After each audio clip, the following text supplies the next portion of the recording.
Abyssal Murmurs. Lately, I've been trying to send you stories every day, but I feel like a large number of people who have signed up almost never come back to listen to the stories. I don't know where that is. Make you unhappy. I hope to receive comments and suggestions from you. And if you find the video good, please give me a like to give me more motivation. For those who have not yet subscribed, don't forget to click the subscribe button and press notification bell to wait for the next story. Now let's get into the story. Story 1. My name is Aidan. I live in rural Vermont with my parents and 2 brothers. One weekend when my parents were gone, my grandma had us take a little trip over to her house for the weekend. She has money, so she lives on a nice big private property, and she has things for us to do there. It was the closest thing to a vacation that we'd get all summer. I'm the oldest, and I was 15 at the time, so I guess my parents still didn't fully trust us to be left home alone at that time. Me and my younger brother were playing basketball out front until the sun was just starting to set. After that, we went inside and ate dinner. My grandma later called me down from my room because we left the door to the Morton building open. That confused me because we didn't even go into the Morton building. I went downstairs to the dining room window where I could see that the door was in fact open. It was dark out there now, but the light above the door was on and made it easy to see the opening. I called up to my 2 brothers, who both claimed they didn't open it. I expressed concern to my grandma, suggesting maybe somebody had broken in. She overreacted, as she does with everything. I went to the front door and looked out the glass up top and literally screamed, "Holy shit!" My grandma yelled, "What's wrong?" and started freaking out. I told her I saw a man just standing at the bottom step of the front porch. She came over to look for herself and then started yelling to call the cops. I told her I'm gonna go outside and confront him, but she literally would not let me. She would cry and beg me not to open the door, and even tugged at my arm each time I tried to grab the doorknob. I finally agreed to call the cops instead and waited out. My grandma got on the phone, almost crying to the operator, kind of overreacting by stating that somebody is going to break into our house. I sat in the dining room looking out the window, watching the man.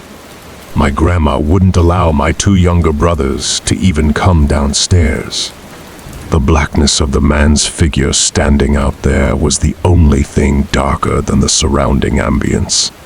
Finally, the man turned and walked past the window I was sitting by, seemingly circling to the back of the house. We tried to follow through the house, watching him through every window possible, until we lost him completely. We were in the den of the house, looking through the back window, but he was nowhere in sight. We had nothing to tell the police when they arrived other than someone was standing at our front porch. They apparently had been in our Morton building, and they walked around back near the trees and disappeared. Nothing unusual was found in the Morton building, and they couldn't find the man anywhere on the property. They told us to call them back if we see them again, because realistically, there was nothing they could do. My grandma insisted we stay upstairs and she would sleep down there for the night.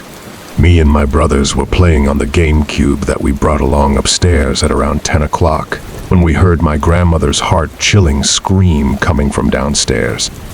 We all panicked and sprinted all the way down to the den where we saw our grandma pointing into the pitch-black office. She said there was someone in there. I closed the door and told my brothers to help me lean up against it while Grandma once again called the cop. The cops arrived and, to our surprise, found the man laying on her grandma's office couch. He was very open about his intentions, spending the night in the warmth of the house. There were 2 windows that you couldn't exit from in that office, meaning the door we were blocking was the only exit. He admitted he simply entered the house through the den window, which was not locked. My grandma is 92 now. She's always been a skittish, worrisome little thing, but this event only made her that much more paranoid with just about everything. I was vacationing in the Bahamas when I was 14 with some family friends. My friend and I were getting some henna tattoos at the hotel, and there was this guy lingering around us, but we didn't think much of it because a lot of people would stop to see what was going on. After mine was done, I told my friend and her mom I was gonna go back to the room to get ready for dinner. There were two ways to the other side of the hotel, either inside through a bunch of small stores or outside along the pool. I walked through the inside and got to the elevator where I saw the guy who had been watching us already at the elevator. We got on together and he gestured for me to choose my floor button first. I clicked it, but he didn't choose another floor. Alarms start going off in my head, but what could I do? I was stuck in an elevator. Story 2. The elevator stopped on my floor and I started walking to my room. In this hotel, most of the rooms face the ocean, so to the right in this hallway were just windows. I was in the very last room on that floor, and I could see the guy following me about 10 feet behind. About 2 doors from my room, he ran up and grabbed me. I kicked and screamed and he dropped onto the floor. I ran to the room and locked myself in. After talking with security and giving a description, they found the guy and found out that he had actually been following multiple younger women in the building. Story 3. It was a few weeks ago. I took a trip with my wife Allison to a top of the mountains resort a few hours from our house. Out of respect for the family-run resort, I won't be mentioning the name. It was a couples weekend, so the itinerary would be heavily catered to adults rather than its usual family orientation. The resort had a very old-fashioned country-ish feel to it. Everything was built from wood. Our room was huge. It was actually 2 rooms combined to one, with the door that usually separates the two having been left open.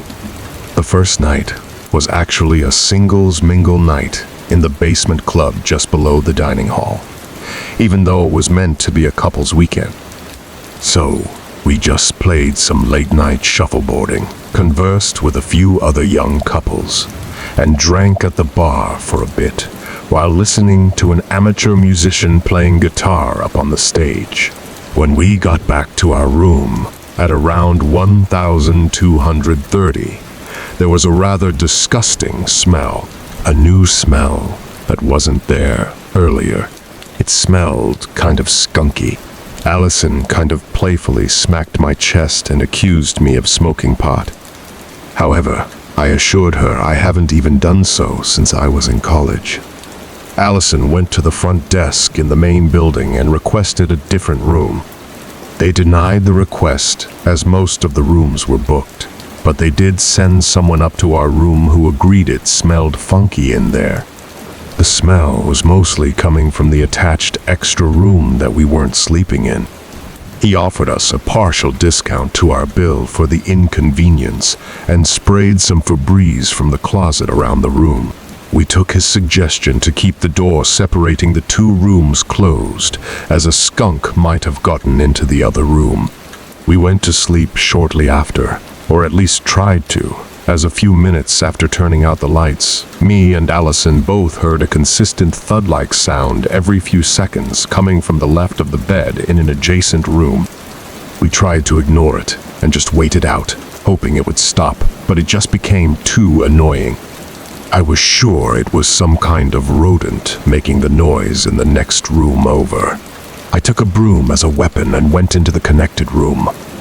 I checked in the closet and under the bed. Nothing.